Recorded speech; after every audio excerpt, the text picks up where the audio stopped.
Hurmatli kanalimiz a'zolari, mana ko'ryapsiz, Surxondaryodan haydab keladigan mashinamiz, Toshkent mashinasi Surxondaryoda avariya qolgan. Ko'ryapsiz, mana Surxondaryodan haydab keldik, biz Samarqandga kirib keldik. Mana men o'zi 111, 112 ketyapti, mashina 115 ketyaptimi, ketyapti. Mana hali bossa yana tortadi. O'zim haydab keldim, hozir sherigimga berdim video qilish uchun.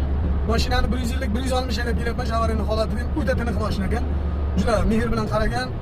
Mashina yaxshi. Mashina misol maqtab yo biror qilish emas, o'zi holatidan ma'lum bo'ladi mashina, yurishidan ma'lum bo'ladi. Ko'ryapsiz, mashinani oldidan yana ham ko'rsatamiz, qanday darajada bo'lganini mana. Buni kunduzgi videosini qilamiz. Allohga rahmat.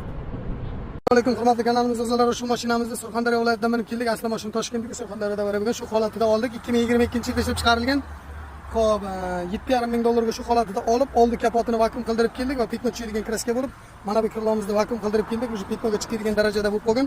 Bu kirlo ajdash pitno ham bo'lmaydi, bu eshiklarimiz bo'lmaydi. Mana bu eshigimiz ham ancha kirganda bilan vakuum qildirib, chiroyli qildirib kelamiz. Bu eshigimiz ham kraska bo'lmaydi.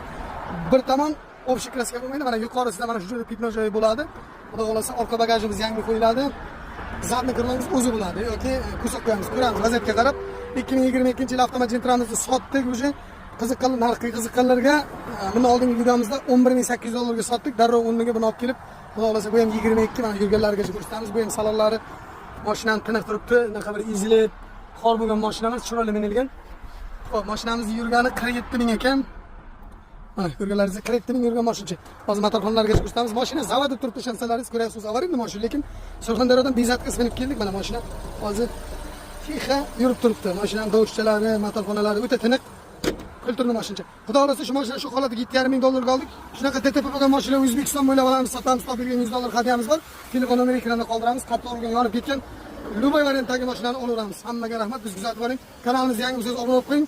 Mashina narxiga keladigan bo'lsak, bitta tagiga qimmat olingan yo arzon olingan haqida bu mashinani pitno qilib yoki radnoy detal bilan yig'ib chiqishimiz haqida bitta fikrlaringizni qoldirsangiz yaxshi bo'ladi. Mana bu radnoy kirlar $350 deyapti, orqa bagajimiz $300 deyapti. Ikkalasini olsak o'zi bitta zadni kirlasida kapot uchida kraska bor mashina bo'ladi xolos.